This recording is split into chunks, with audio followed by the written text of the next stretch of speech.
তো আপনার ওন্না নাই? না, আমার ওন্না নাই। কেন আপু আপনার ওন্না নাই কেন? আপনার কি ওন্না কিনার টাকা নাই, নাকি আপনার সরার মধ্যে কোনো কিছু নাই? ওন্না নিতে নিজেকে গাইয়া গাইয়া মনে হয়, ওন্না ছাড়া নিজেকে স্মার্ট লাগে, লাজুক লাগে, সুন্দরী লাগে। হয়েছে হয়েছে, এবার আপনি থামেন, আমি বলি।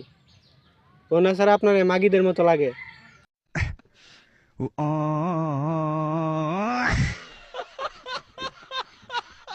আমার 100% তোমাকেই লাগবে, তোমার 1% ভাগ আমি কাউকে দিতে পারবো না। ভাই খালি শয়তান হলে সমস্যা নাই, কিন্তু বুরকা পরানো শয়তান হলে আর বেশি সমস্যা।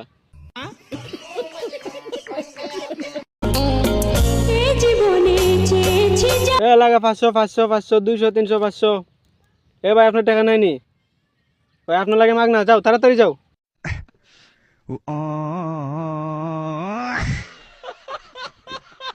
থাম রে মরার ভাতার, সুখবর আর বেশি কিতা সুখবর? দাম দাম কেন বুঝলাম না। নাই। পাসপোর্ট বানাতে দিয়া দিছি, আর 1-1.5 মাসের মধ্যে হয়ে যাবে। ফাস্ট ফুড বানাইতে দিয়ে দিছো, কই যাই ভাই? আমি বিদেশ যামুগা, বিদেশ। এটি বসে থেকে তোর চামচামি করে ভাত রান্নু রে শয়তান ভাতার। ও বৈশা থাকে দেখে আমার সামসামি করতে না, বিদেশ গিয়ে আরেক বেটার। আর বিদেশ যা মানুষের বাড়ি ভাত আন্দা কাম করমু, 2টা টাকা কামাই করমু, টাকা। তুই কি মনে করছিস রে? টাকা কামাই করবা? আমার কাছে 200 টাকা আছে, তা দেওয়া যাবে নি?